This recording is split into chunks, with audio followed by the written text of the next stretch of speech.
Right now, Pittsburgh's best sports show is about to begin. Call us or tweet us. We've got things to talk about on the Ireland Contracting Nightly Sports Call. Good evening, everyone. Bob Pompeani here. Thank you for joining us on the Ireland Contracting Nightly Sports Call. We do this show 7 nights a week, and all you have to do is call 412-575-2600 to get in touch with us. You can also do it on Twitter at KDPomp or at the Pony Express. Andrew Fillipponi from the PM team. A lot going on. I'll get into some of the news of the day in a second, but first, Mike Tomlin addressed the media as he does on every Tuesday, and the subject this week was the Ravens, and it's always a big week. Alex Highsmith not going to play. Nick Herbig should be back. And, of course, Preston Smith. What a nice little move at the deadline for both Mike Williams and Preston Smith, Andrew, because both of them had a role in that game last week, and you would think that role should increase this week, while Deontay Johnson may not or may, depending on if you listen to John Harbaugh yesterday, he made it sound like there would be a significant upgrade in the amount of snaps. He hasn't gotten many of them in Baltimore. And quite frankly, I don't know who he would replace because they have a pretty good wide receiving core. Your thoughts on all of that? Well, for starters, any young adults out there in their early 20s who think, you know what, I'm invincible. I don't need health insurance. I don't need home insurance or anything on my apartment. Look at the Steelers here with Alex Highsmith. This is an abject lesson in that. They went out and they acquired somebody in part because they want to protect themselves. T.J. Watt didn't play in that playoff game against Buffalo last year. That hurt them. And so they went out and got Preston Smith. That was such a smart move by Omar Khan. You never want to have to cash it in like this with Alex Highsmith being out. But already this trade is bearing fruit for them because now they are set up better to withstand the loss of one of their significant playmakers on defense. So that's the first part of what you said. And then as far as Deontay Johnson goes, look, I loved what Mike Tomlin said today because I don't like Deontay Johnson, and I'm still miffed as a Steelers fan over the way he comported himself and acted here in his last year. So I liked it. However, it was completely out of character for Tomlin to do that today. And think about this juxtaposition, Bob.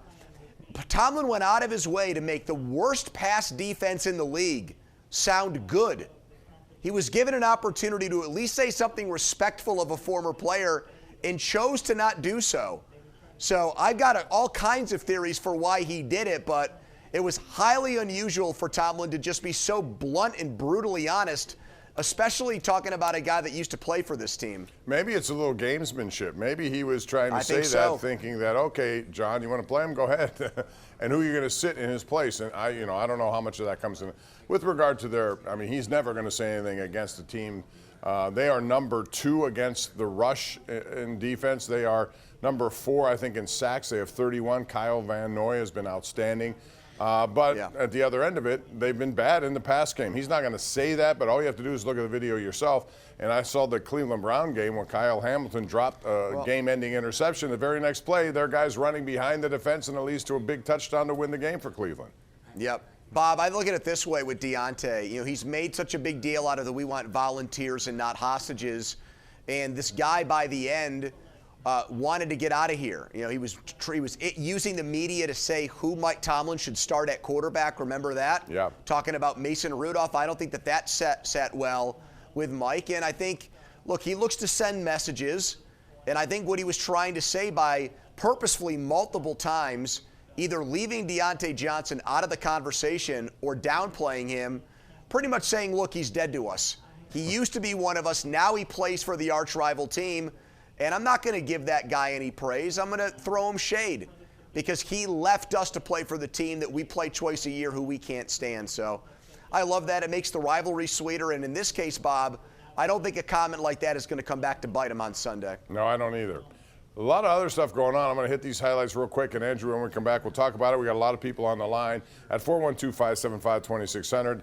The Penguins made a trade. Lars Eller to Washington. They pick up 2 future picks, a 3rd and a 5th rounder in different years. Maybe the beginning of a rebuild. It may not be a complete one, but maybe the start of something here based on what happened last night.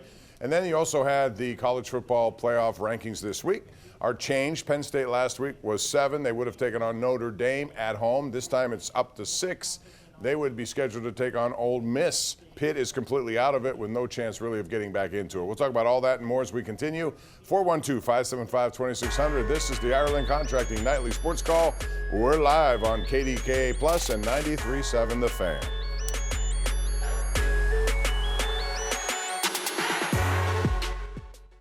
Our GMC Sierra tweet of the night comes from Pro Football Focus, and it will tell you that Broderick Jones had a pretty good day last week, statistically and metrically, with 0 pressures allowed, Pony.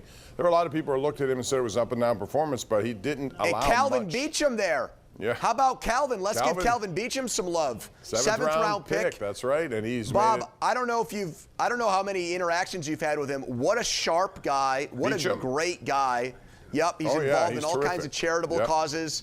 He got involved in investing money. He's really sharp on the stock market stuff. I know you know some people that are involved in that field. I should listen to him a little bit more.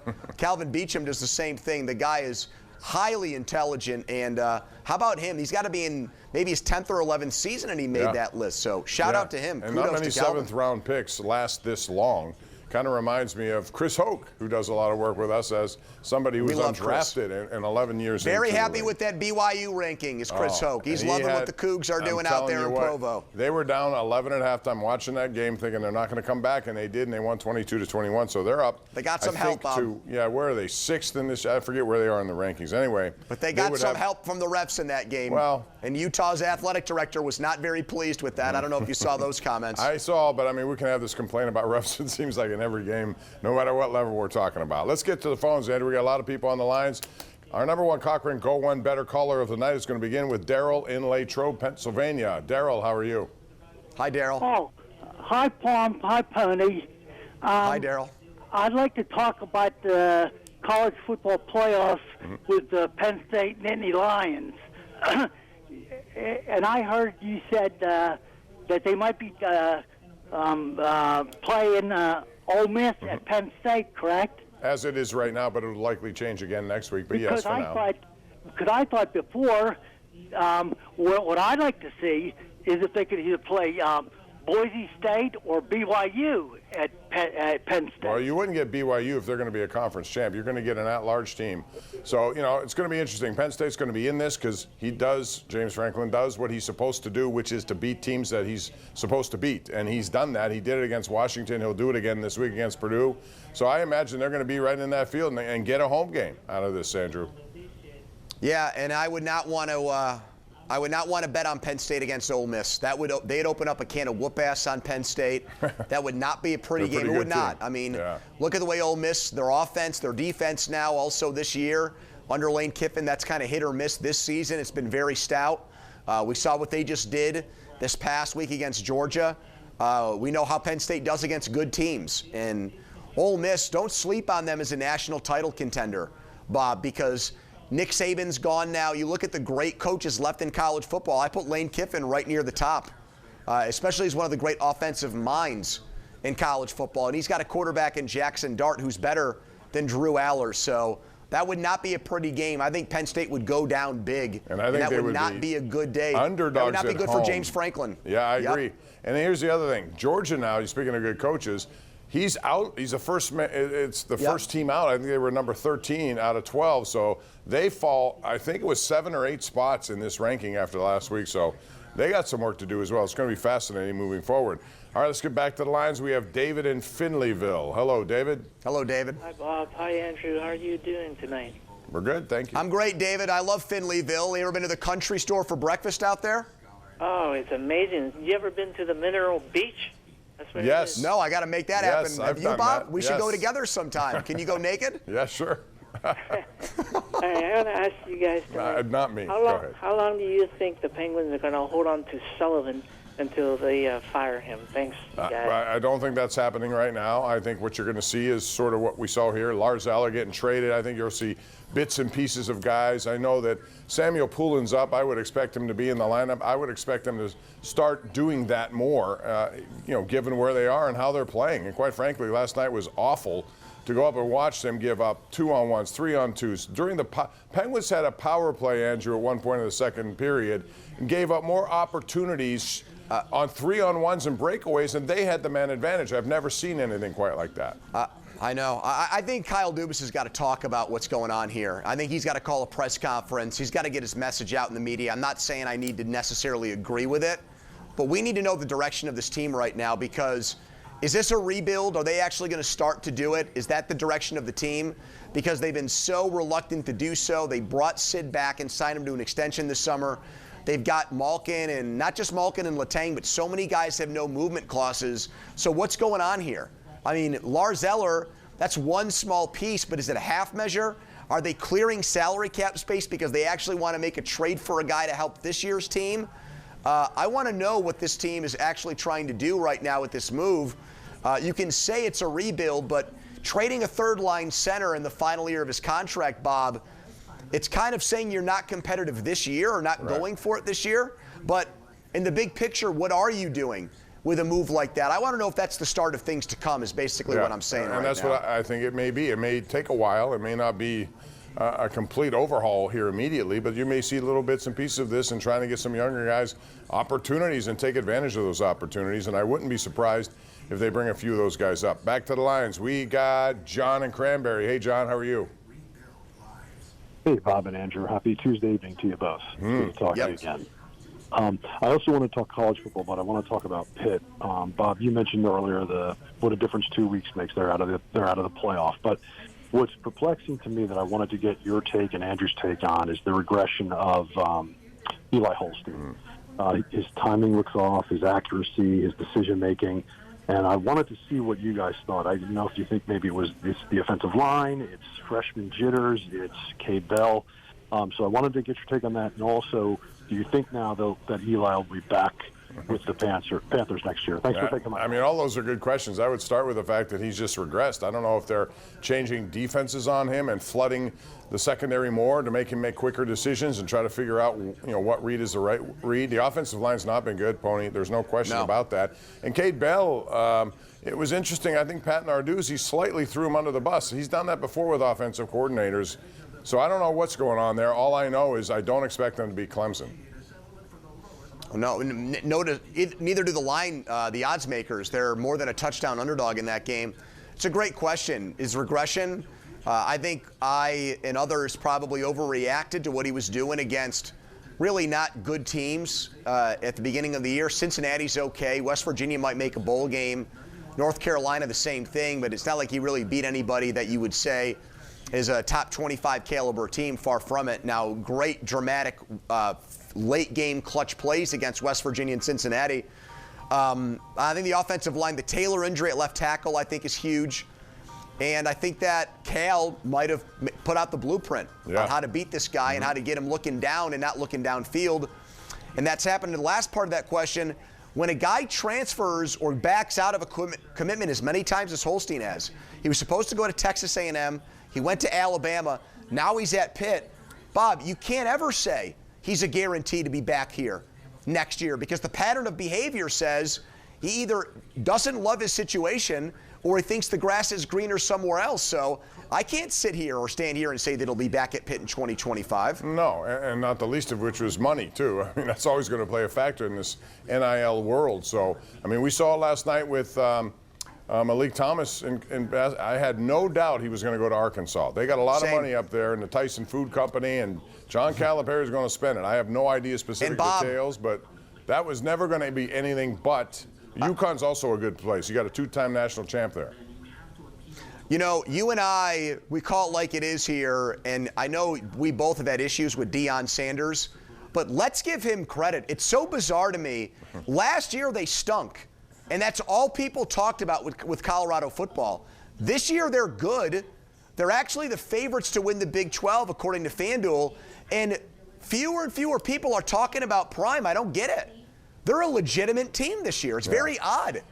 Well, I thought he got so much attention last year. He should have been given it now versus last year. That's what I'm saying. That's exactly what I'm saying, Bob.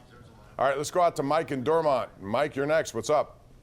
Thanks for taking my call. I wanted to get you guys' take on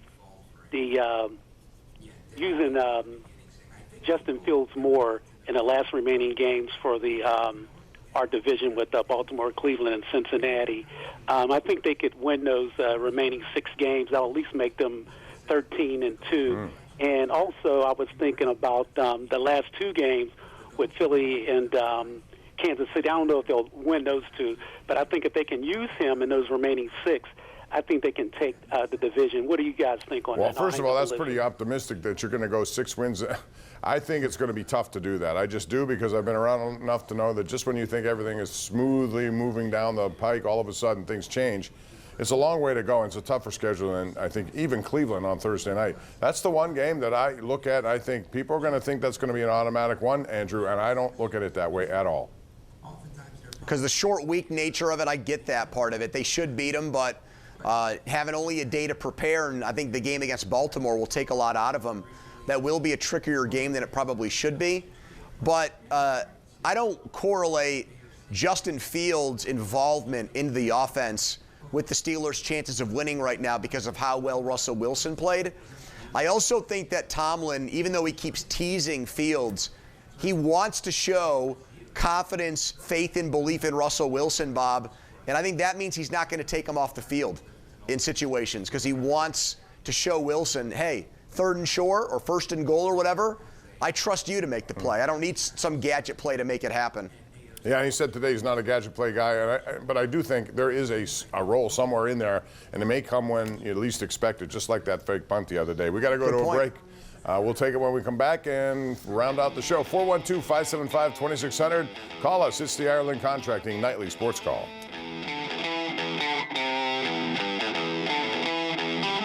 It's right now Brian in Castle Shannon. You're on the air. Go ahead, Brian. Yes, just hoping with the Eller trade, they take that money and maybe money from another move and sign Pedersen, because it would be nice to have a defenseman in the top 4 who can play. or Brian, even better, trade Pedersen. If you're going to trade people, I'm not against that either. Pony, what? I mean, there are a lot of guys I would probably dismiss at this point if I'm going to do this. Yeah, that makes the team a lot worse, though, because of what he said. But where are they going, Bob? Where are they headed? I mean, we always feared the day it would bottom out like the Blackhawks or Kings, but I feel like that day has come here in Pittsburgh. Yeah, I mean, you can only mortgage the future so much, and then sooner or later you got to make that payment, and I think they're probably approaching that. But, Pony, we're out of time. As always, thanks. Appreciate it. See you, Bob. Good night. Well, thank you guys for watching as well.